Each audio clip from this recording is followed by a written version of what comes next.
Observation. Humans have discovered a powerful strategy. Blame personal problems on global politics. Baba Nyash, school trip money, electricity bill, rent. What exactly is your plan? Let me explain something to this family.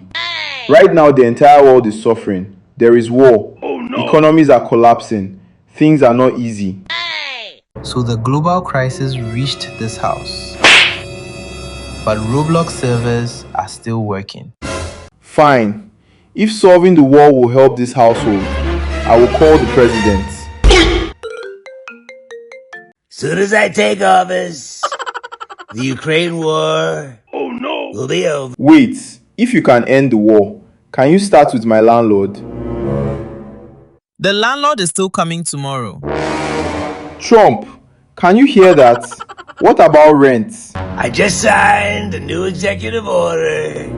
You can stop paying your rent. Just tell your landlord.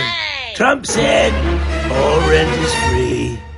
Only I can do it. Wait, you can cancel rent immediately, but the war must wait until you reach office. So the landlord gets an executive order, but the war gets a waiting list. Only I can do it. So now we are governed by the White House.